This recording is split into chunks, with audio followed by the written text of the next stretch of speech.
Saludos amigos, bienvenidos al Sembrador, Nueva Evangelización. Estamos en Valores de Acero y aquí desde este programa emitimos aquí en Santiago de Querétaro, Colegio Fray Luis de León, en México. Todas las entrevistas viene un invitado muy especial y con él compartimos parte de su vida y también parte de lo que va viviendo a través de ese encuentro con Jesús. Hoy con nosotros tenemos un invitado muy especial para la familia Agustino Recoleta y especial también para la Iglesia. Monseñor Eusebio Hernández Sola, bienvenido, obispo de Tarazona. Gracias, buenas tardes. Bienvenido a este programa y a esta ventana al mundo que es la televisión, los medios de comunicación. Monseñor Hernández pues, es obispo en Tarazona, que está muy cerquita de Monteagudo, otra población pequeña pero muy entrañable para todos los agustinos recoletos. Ahí está enterrado San Ezequiel Moreno, un obispo renombrado en América Latina, conocido también porque es santo e intercesor de los enfermos de cáncer. Esto está al norte de España. Tarazona, una diócesis con ¿cuánta población? Bueno, es una población pequeña pero simpática, acogedora. Seremos 85.000 más o menos. Llena de mucha historia. Es una de las diócesis más antiguas de España. Y bueno, pues sí, es pequeña en cuanto a extensión es larga. El problema que tenemos en España es el envejecimiento, cosa que aquí en América Latina, por gracias a Dios, pues no lo tiene porque veo tantos niños por la calle, ¿no? Y esto me llena de una gran alegría, ¿no? En cambio en Europa el envejecimiento es terrible, ¿no? Y luego por otra parte también se da otro fenómeno que es que la gente de los pueblos va a la capital, ¿no? A Zaragoza. Y bueno, así que los pueblos se quedan pequeños, pero son gente buenísima la que se queda. Zaragoza, que tiene la historia de la Virgen del Pilar. La Virgen del Pilar, sí. La Virgen del Pilar significa mucho para España, para Hispanoamérica, y también pues mucho más para Aragón, ¿no? Zaragoza, el Pilar son puntos focales importantes de la religiosidad y diría también para el turismo, ¿no? Porque hay mucha gente que va de todas las partes. Y hablando de historias, la historia de Monseñor Eusebio nace en un pueblo de Navarra, al norte de España, seguimos en el norte de España, y nace en una familia. ¿Con cuántos hermanos? Bueno, somos 4 y yo soy el mayor de los 4. Bueno, pues una familia sencilla, pues de un pueblo de Navarra, de la Ribera de Navarra. Sabemos que en aquellos años Navarra tenía tantísimas vocaciones. En Navarra no había familia que no tuviese siempre algún hijo religioso o religiosa o sacerdote. Y bueno, pues yo era el mayor, yo en un principio no pensé. Bueno, yo entré a los 11 años en la vida religiosa. Una familia cristiana, una familia con unas devociones y unas costumbres. Hoy la familia es distinta y las vocaciones a la vida religiosa, ¿cómo se van generando? Bueno, pues es muy difícil. Antiguamente nuestras familias de 4, 6, 8, 10 hijos. Actualmente es uno y medio, por decir, ¿no? 2 hijos es muy poco. Entonces el problema grande es que difícilmente los padres quieren prescindir, ¿no? Cuando se les sugiere o los jóvenes les suelen decir, bueno, que suele ser difícil, que quieren entrar sacerdotes, las dificultades que presentan los padres son fuertes, así que los niños se retiran y bueno, luego las comodidades de la sociedad de consumo economista que vivimos en Europa, pues hace muy difícil que ahora los jóvenes entren en la vida consagrada o en la vida sacerdotal. Volvamos a la historia de Monseñor Eusebio Hernández, que es en el norte de Navarra. A los 11 años entra a un seminario de vida religiosa, donde están los agustinos recoletos. En ese seminario, ¿qué se va cultivando? Bueno, es un Lodosa, estaba a 9 kilómetros de mi pueblo de Cárcar, y bueno, pues uno de pequeño, ¿no? ¿Qué vas cultivando, no?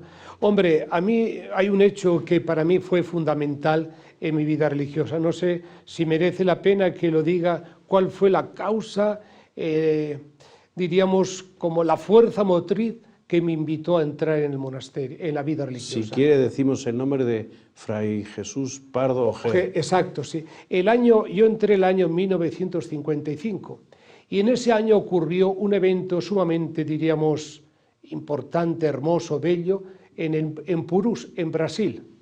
Nosotros los agustinos recoletos tenemos una misión fuerte en el río Amazonas, en el Purus, un afluente del Amazonas, en pura selva amazónica.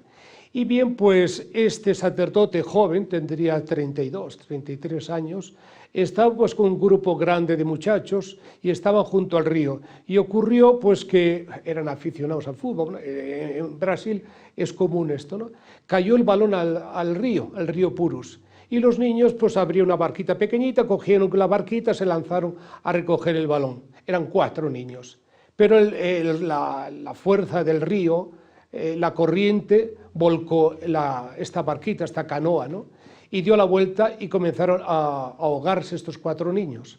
Entonces el padre Jesús Pardo Ojer se dio cuenta del peligro que corrían aquellos niños y se lanzó al río a sacar a uno. Sacó al primero, volvió a por el segundo, lo trajo a la orilla, volvió a por el tercero, lo trajo a la orilla, volvió a por el último, el cuarto, y lo trajo a la orilla. Y al llegar a la orilla, un infarto y murió.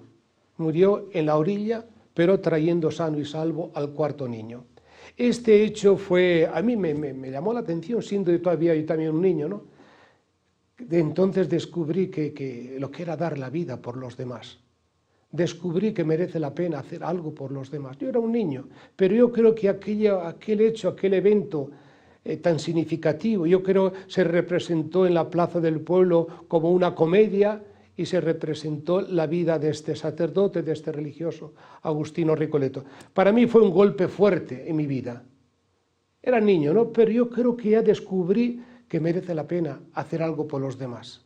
Dar la vida por los demás. Yo tantas veces repito esta frase que para mí es muy significativo, ¿no? ¿Para qué sirve la vida si no es para darla? Ustedes en los matrimonios, en la vida, dan la vida por sus hijos, se sacrifican tanto por ellos. Y nosotros los religiosos, los sacerdotes, pues damos nuestra vida con nuestra consagración en favor de la gente. Para mí este fue el golpe que ya pues me abrió la puerta, diríamos, del seminario. Entré y para mí siempre era el tema de las misiones, el entregarme, el ir un día a misiones, era como la luz que iluminaba mi vida, ¿no? Yo recuerdo que en el seminario pues nos invitaban a hacer el ofrecimiento de las obras de cada día, ¿no? Pues yo ofrecía mis obras ya de pequeño, no sé lo que haría, si haría algo bueno, pues la ofrecía por las misiones, ¿no? Para mí era siempre como, pues es la ilusión mía, ¿no? De hacer algo por las misiones. Y de esta ilusión misionera hay unos estudios, filosofía en Fuenterrabía, en donde pues también queda un pozo. Sí, entonces se hacía en España el bachillerato, eran 6 años, entonces comenzamos 3 años en Lodosa, 3 años en Fuenterrabía y luego 2 años de filosofía pura, todo era filosofía durante 2 años. Para mí fue una carrera que me abrió la mente, me descubrió y me hizo saber pensar, racionar, reflexionar, el saber compartir pero con una lógica. Para mí fue la carrera que más me ha ayudado en mi vida, ¿no? La filosofía, porque luego me ha ayudado esto pues no sé, a la teología, y luego en los ya estudios superiores en el derecho, pues no sé, te marca, ¿no? Te hace un poco que tu mente comienza a razonar de una manera lógica, que vaya dando pasos armonizados sin dar saltos, que se pierde el hilo de la conversación o del discurso, ¿no? Y yo me hubiese dedicado a la filosofía. Pero bueno, los superiores luego trazaron otro camino para mí. Eran años también convulsos, el año 68, año en donde están las revoluciones estudiantiles. Sí. Y años que pues también había ese espíritu de libertad. Sí, nuestro curso fue un curso que diríamos como que entró a esta revolución estudiantil de Francia, pero de París, pero yo diría de todo el mundo, ¿no? Entró también en nuestros claustros. Porque éramos, yo creo, un curso inquieto. A mí siempre me ha gustado percibir, ser sensible a los signos de los tiempos. Yo creo que Dios nos habla a través de su palabra, pero también a través de los acontecimientos de la vida, ¿no? Entonces, palpamos, sentimos, acogimos, diríamos, esta revolución, que también era fruto del Concilio Vaticano II a nivel de Iglesia. Pero a nivel, diríamos, social, cultural, era pues la revolución estudiantil de los años 68. Y yo diría, pues tuvimos nuestras dificultades, tuvimos nuestros problemas con nuestros profesores, de manera cómo interpretar, qué hacer, pero fue positivo, porque yo creo que todo ayuda. Los momentos de dificultad, los problemas, los conflictos, ayudan a madurar. De ahí, derecho eclesiástico, derecho canónico en Roma.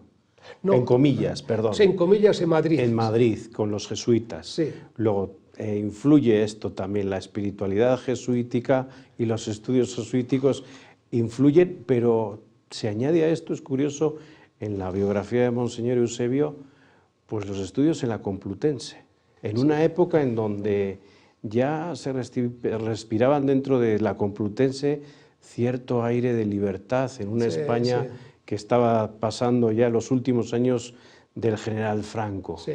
Yo digo la verdad que fueron para mí, yo tengo que dar gracias a Dios porque fueron años difíciles, de muchas huelgas, de muchas manifestaciones. Yo tuve que correr delante de lo que llamábamos los grises, ¿no?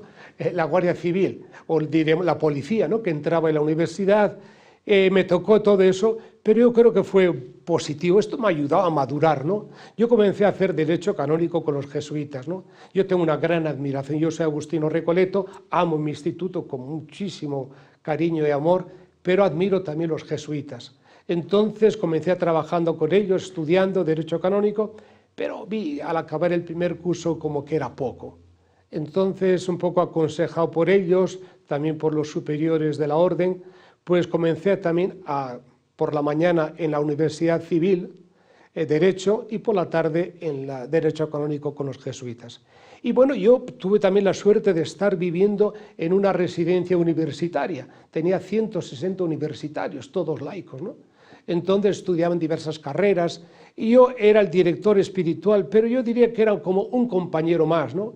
Yo desayunaba, comía, cenaba con ellos, les celebraba la Eucaristía, escuchaba sus problemas, tantas veces por la noche venían, me llamaban a la puerta que habían tenido pues, sus problemas, ¿no? Pero eso fue muy interesante porque me ayudó pues, a conocer la juventud, a estar con ellos. Entonces eran años también, recuerdo las misas dialogadas, los 5, la juventud, fueron años muy interesantes y luego me tocó pues estar en la Universidad Civil Complutense y como dices muy bien, pues eran años en que ya la revolución, diríamos, política se estaba palpando, sintiendo ya en Madrid, en la historia de España, ¿no? Y especialmente se percibía esto en la universidad. No hay que olvidar que la juventud es como la caja de resonancia donde se sienten toda la problemática de un país. Entonces, bueno, pues era en los últimos años ya de Franco, había pues muchas manifestaciones en favor de la libertad, ocurrió aquel famoso atentado contra Carrero Blanco.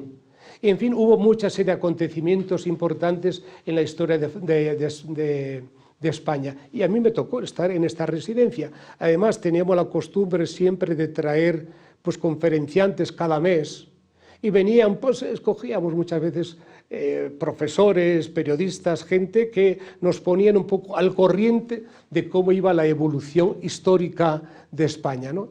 Y era interesante, muy interesante para percibir también estos hechos. Nos vamos a quedar en esta fecha, en 1 de noviembre de 1975.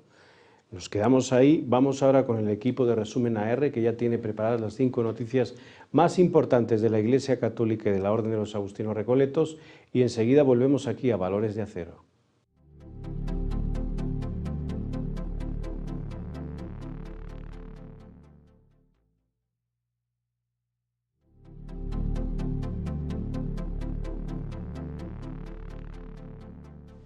Muchas gracias al equipo de Resumen AR que nos ha ofrecido esas 5 noticias más importantes de la Iglesia Católica y de los Agustinos Recoletos. Seguimos aquí en Valores de Acero. Usted está en El Sembrador, en ESNE.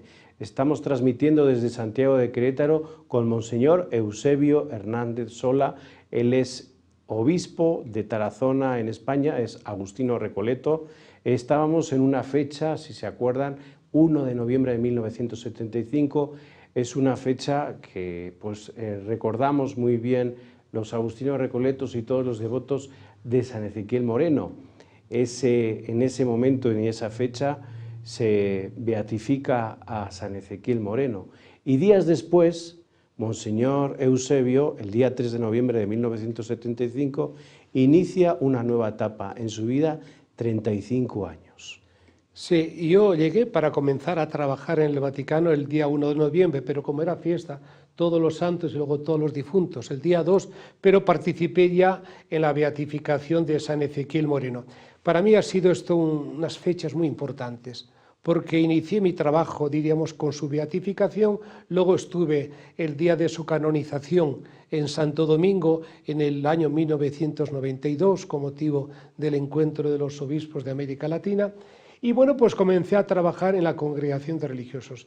Yo cuando acabé Derecho y me invitaron, me dijeron si quería ir a trabajar en el Vaticano, jamás podía imaginar qué iba a ser de mi vida, porque 35 años trabajando allí en la Congregación para la Vida Consagrada, que es un dicasterio importante, porque se ocupa de todo lo que se refiere al mundo de la vida consagrada en el mundo entero, ¿no? Es más, mi trabajo, estuve en una oficina, en un departamento que tenía esta relación con todo el mundo. Y esto pues me llevó a que viniese, por ejemplo, a México. Vine ya hace muchos años y vine con situaciones, con problemas, con vida que se estaba viviendo aquí en México. 35 años en una congregación en la Santa Sede. Claro, esto habla de eclesialidad, de universalidad y bueno, ahí de la vida consagrada, toda la vida consagrada, usted ha estado pues en la esencia, ¿no? Conociendo todos los carismas, los dones que Dios da por medio de tantas personas y de tanta gente. ¿Qué se ha llevado? Yo sé que muchas cosas, pero principalmente, ¿qué se ha llevado de esos 35 años a su vida personal? Bueno, yo en primer lugar, cuando sí, lo estoy pensando en estos días, ¿no? 35 años trabajando allí en la congregación de religiosos, la oportunidad que he tenido para conocer tantos carismas, ¿no? Entonces, lo primero que me viene es de agradecimiento a Dios, ¿no? Por la posibilidad que me ha dado pues, de entrar en el conocimiento de la teología de los carismas que el Espíritu Santo otorga a la Iglesia. Por otra parte, yo era el encargado también de recibir a los obispos cuando iban a la visita al Límina. Entonces yo he participado, he conocido a todos los obispos del mundo que han pasado por la congregación, porque en 35 años, cada 6 años, pasaban los distintos países por la congregación, ¿no? Yo pues tengo un gran agradecimiento por las posibilidades que me ha dado de conocer, diríamos, espiritualmente los carismas, conocer la Iglesia, la universalidad de la Iglesia, diríamos, la dimensión de la vida religiosa misionera, altruista, generosa, de donación, ¿no? Como es la vida consagrada, porque luego me ha llevado a visitar países y he descubierto que la vida consagrada está allí donde nadie llega. Ahí está la vida consagrada, la generosidad, diríamos, de la donación de la vida consagrada. Entonces he apreciado, he conocido más la vida consagrada y he descubierto, como digo, pues la universalidad de la Iglesia. Es hermoso, ¿no?, constatar que no obstante la diversidad de lenguas, culturas, todos vamos, diríamos, promoviendo, trabajando en el campo de la evangelización, en favor de la nueva evangelización, en favor del reino de Dios. Y esto pues te llena de una gran satisfacción, ¿no? Todo es gracia, ¿no? Pero sobre todo yo lo he sentido en mí, tengo que dar gracias porque todo es mérito de Él, ¿no? Es cierto, y aunque vayamos en otro programa, vamos a hablar ya solamente de la vida consagrada, que ha habido un descenso en las vocaciones en la vida consagrada. Y hay un problema también en algunos países con la vida consagrada contemplativa. Esto desde la posición, me imagino, desde esa oficina, esto ya se visualizaba desde hace tiempo. No hay que olvidar que la vida consagrada pues, está dentro de un contexto social, cultural. Por ejemplo, en Europa la sociedad, vemos, está disminuyendo el número de niños, de hijos. Actualmente, como he dicho antes, pues las familias no tienen hijos. Así como en América, gracias a Dios, por las familias. Entonces, yo diría que falta el elemento principal, ¿no? El número, la presencia de niños, ¿no? Luego, en segundo lugar, es la sociedad de consumo en la cual vivimos. Entonces, los valores religiosos, espirituales, van desapareciendo de nuestra cultura, ¿no? Sobre todo en Europa. Y como lógico, pues si falta el humus, como el contexto en el cual pueda uno beber Actualmente decimos en España, yo lo digo, ¿no?, que actualmente la religiosidad de los niños se debe a las abuelas, a los abuelos. ¿Por qué? Porque los padres están trabajando fuera de casa todo el día, ¿no? Entonces está cambiando muchísimo este contexto, ¿no? Luego, por otra parte, yo quiero ver, y lo veo, que es también importante como una revalorización del laicado. Tal vez Dios nos diga, es que sois tan cabezones que no comprendéis que el laicado es muy importante en la Iglesia. Y hasta ahora pensabais que podíais hacer todo vosotros, los clérigos o los religiosos. Y no es verdad. La Iglesia es especialmente y numéricamente es laical. Entonces yo pediría, que yo lo tomo como un desafío y como una llamada del Espíritu, a que descubramos la Iglesia, los sacerdotes, los obispos, los religiosos, que descubramos el rol, el cometido importante que tiene el laicado en la Iglesia. Son corresponsables, no puramente servidores para trabajos, diríamos, manuales casi, ¿no? Son corresponsables en la marcha de la Iglesia. Y esto es importante, ¿no? Yo creo que Dios nos está estirando la oreja y nos está diciendo, descubran que el laicado es importante, ¿no? Porque el Concilio Vaticano II habló claramente de la importancia del laicado, pero nos está costando asumir este reto, este desafío.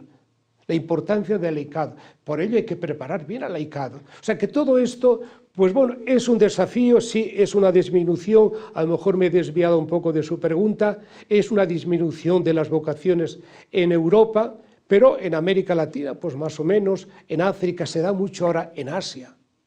En estos países del Asia, por ejemplo, Camboya, Vietnam, hay muchas vocaciones. Es porque yo creo que Asia es un país con una espiritualidad fuerte.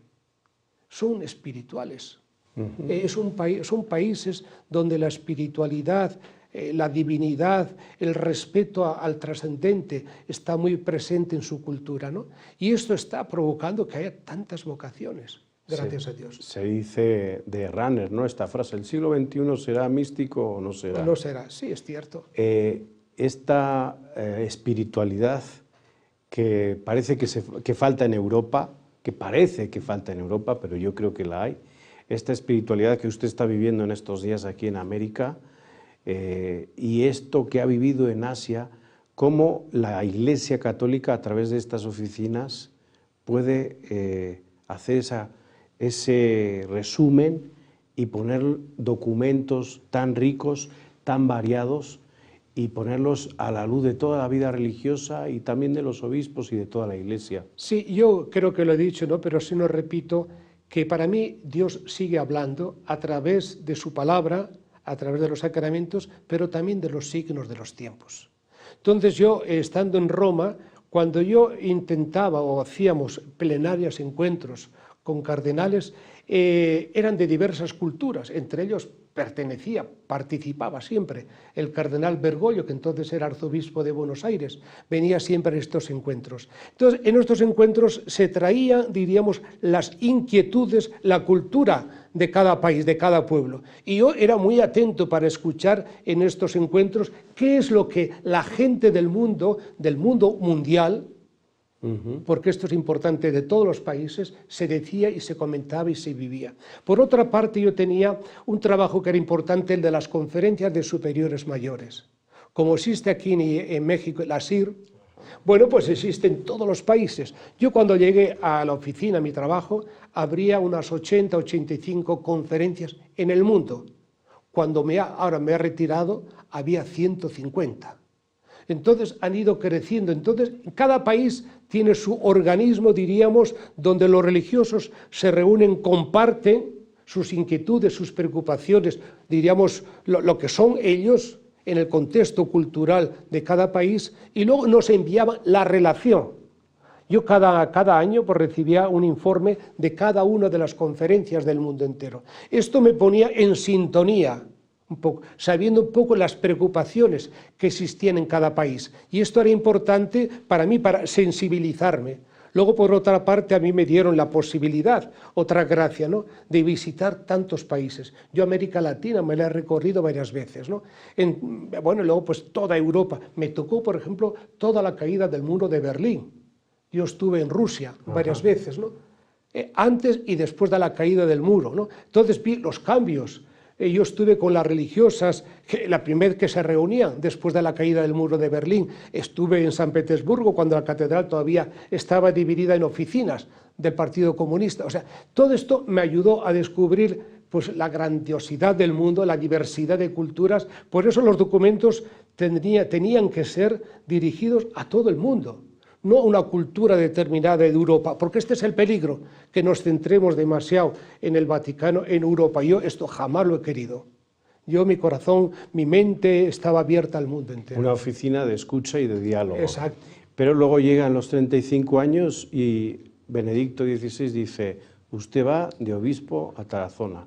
Preparado, Monseñor Eusebio, a ser un fraile, a tener una vida más reposada. ¿Y qué tal en Tarazona? Bueno, pues yo estaba feliz en Roma, ¿no? Yo fui feliz. Fueron 35 años intensos, fuertes, con mucho trabajo, pero ahora soy todavía más feliz. He cambiado de estar en una oficina a estar ahora con la gente, ¿no? Yo disfruto con la gente. Yo he asumido un poco pues, lo que el Papa nos dijo ya en su documento Evangelio Gaudium et Laetitia, ¿no? La alegría del Evangelio, ¿no? Yo percibo, ¿no? Pues que el Papa nos está impulsando a salir al encuentro con la gente, ¿no? Y yo disfruto con la gente. Yo disfrutaba pues, en Roma, en aquellos ambientes curiales, no, me lo pasaba bien. Pues descubría, conocías, bueno, hablabas con gente importante, significativa, pero ahora hablo con la gente sencilla de los pueblos. Y ahora pues hablaré del tomate, de la lechuga, del tiempo que hace, de las cosas sencillas de la vida, cómo va el trabajo, si tiene, pero me siento feliz. Me siento feliz porque el estar con la gente, ¿no? El descubrir también sus culturas, sus preocupaciones, esto es muy hermoso. Pues agradecemos su felicidad, que nos la haya compartido aquí. Agradecemos también a ustedes el que nos hayan seguido y nos vemos en el siguiente programa. Hasta la próxima.